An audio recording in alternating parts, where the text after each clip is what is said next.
How's it going, everyone? My name is Colin Winters. I'm the host of Panthers Den, and today we are going over the, frankly, I find it an unexpected win over the Cardinals, 34-10. So yes, the Panthers went into Arizona and triumphed over the best team in football at the moment.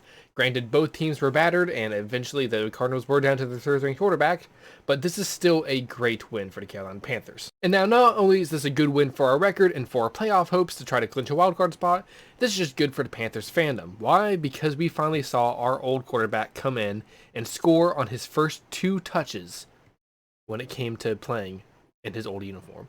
That's right. For the first 2 plays Cam was in, he scored on both of them.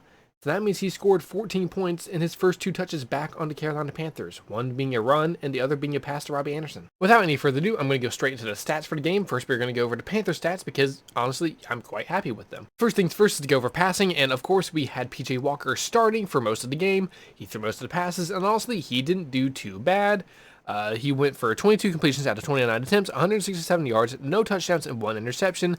That 1 interception was just him. He was about to get hit, threw the ball, a little bit overthrown. It was just right into the safety's hands. I mean, Colt McCoy pretty much made the exact same play on a scramble. So, hey, tit for tat. Cam Newton, on the other hand, was 3 for 4. One time he just, threw DJ a little bit behind. It's fine.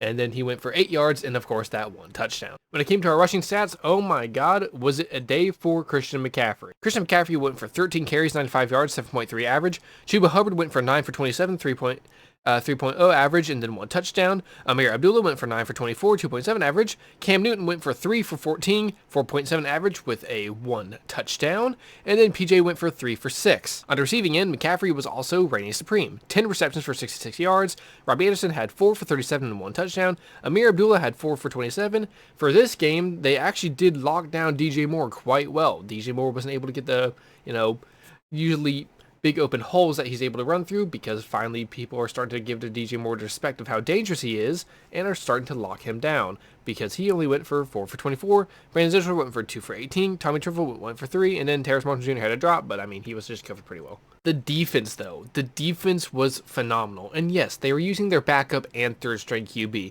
but guess what? Technically, so were we. We were using our backup quarterback for the entire game.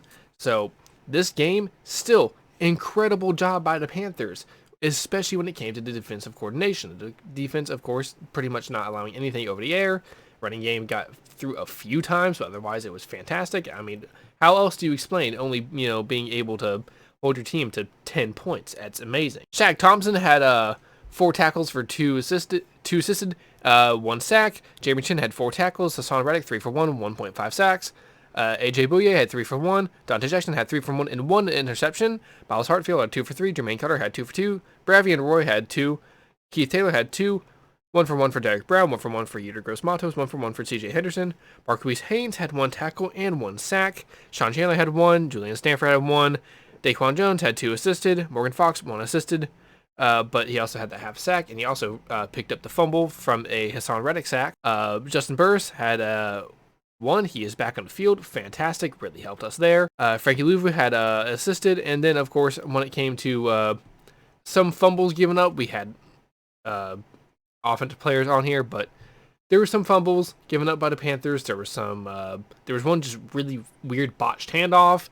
Then, of course, there was that interception thrown by PJ Walker. But, hey, look, it's fine. When it came to kick returns, there wasn't really too much to talk about. I mean, Amir Abdullah 1 for 26, not bad at all. And then Sean Chandler, he had 1 for -1, but that was the onside kick, so hey, he caught it. That's the good part. Punt returns, also really not much to talk about. Alex Erickson had 2 for 22, 11.11 average. Hey, not bad. And then, once again, Zane Gonzalez giving us the amazing stability at kicker that we've been looking for a while. 4 for 4, longest being a 49, so I mean, he did great. He also hit all the extra points we needed. And then Lachlan Edwards also, once again, I feel like we may just go with him instead of Joseph Charlton because he seems to be able to punt it farther. Joseph tends to put it a little bit too high and gives him a good field position. He had 3 for 153 yards, 51 average, and then 1 inside the 20. Never not bad on punting either. Now we're going to go over to the Cardinal Stats. The Cardinal Stats, they had Colt McCoy starting for them originally. He went for 11 completions out of 20 attempts, 107 yards, and 1 interception.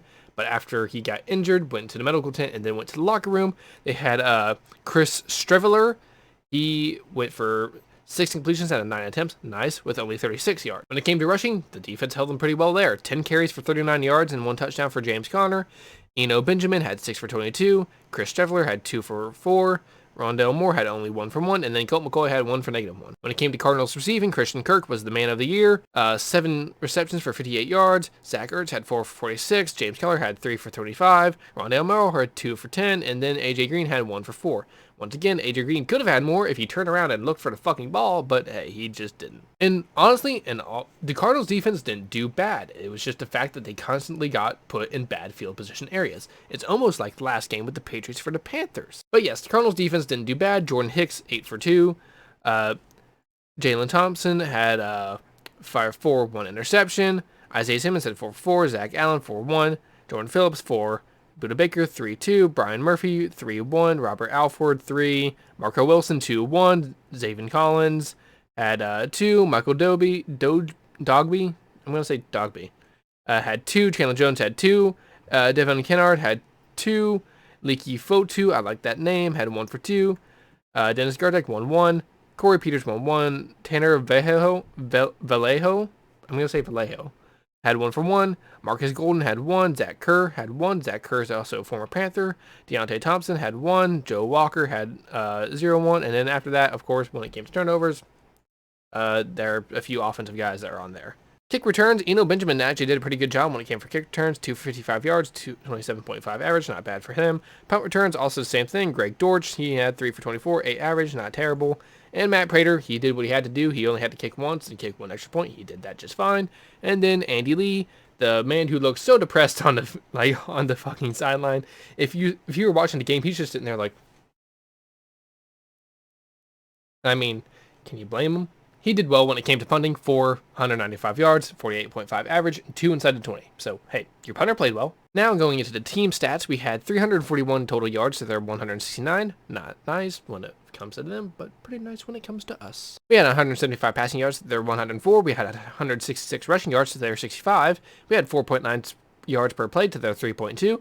We had 24 first downs to their 11. We had a 7 to 15 third down efficiency with their 4th 13. When it came to 4th down efficiency, we never had to really do anything on 4th down. We just either punted or kicked field goals, but they went for it 3 times on 4th down and didn't get it once. That is huge and is a great turnover percentage on downs when it comes to the damn Panthers defense. Phil Snow keeps stunting on them hoes. Total plays, we had 70 to their 53. We allowed 0 sacks, they allowed 4. We only punted 3 times, they punted 4 times. When it came to penalties, we struggled there. 9 penalties that equaled up to 115 yards, and they only had 4 penalties to 58, yet we still ended up winning the game. We both lost fumble, we both threw 1 interception, but time of possession was absolutely dominated by the Panthers, 37-42 to 22-18. Now we have to start getting into what does this mean for the future of the Panthers when it comes to this season, and honestly, I don't know. Panthers are playing as if Sam Darnold will not come back for this season, and it honestly makes me think, what are we going to do with Sam Darnold when it comes to contract time later? What are we going to do if we're going to keep playing with him? If it has been said that if Cam plays well, he could be looked at being extended during the offseason and play more as our starting quarterback. And honestly, I just have to say, a lot of people are going to look at this game and go, look, Sam was the problem. And I don't think that's the case at all. Do I think Sam was a part of the problem? Yes, but he was not the whole problem. And I feel like he could benefit by sitting behind Cam. If we do extend Cam and Cam does continue to play well throughout the rest of the season with us, if we extend Cam and have Sam sit behind him, and if Sam would cooperate with that, I feel like that is going to be an amazing relationship because Sam can learn more about scrambling. He's going to learn by a true NFL vet who's won an MVP and who's been to a Super Bowl. And I feel like we can mold Sam into the role that we need him to be as a starting quarterback instead of just taking him from the Gase Jets and then, trying it from scratch there. I feel like a mentorship under Cam would do him a lot. Of course, I could just be trying to give Sam the best shot. I really like the kid. He has a great attitude. But if in the end, if he just ends up not working out in the NFL, if he doesn't end up working for us, that's just how it is. It's the NFL. Stuff happens like that, but I still want to give him the best chance possible. But with this game, the Panthers do improve to 5-5. We are in the hunt for a wild card spot. And as long as we can continue playing good football, we can possibly make it into the playoffs, maybe as the 7th seed, and see if we can try to blow away some people's socks and actually make a deeper playoff run than many people expect. I know we can play better football than we've been playing in the past few weeks, We're just going to have to see if we can really make that come to fruition. But no matter the case, this is a time to enjoy our win. I'll see you guys when it comes to football next week. If you want to discuss the game in the comments down below, go right ahead. I'll see you guys next time. Goodbye.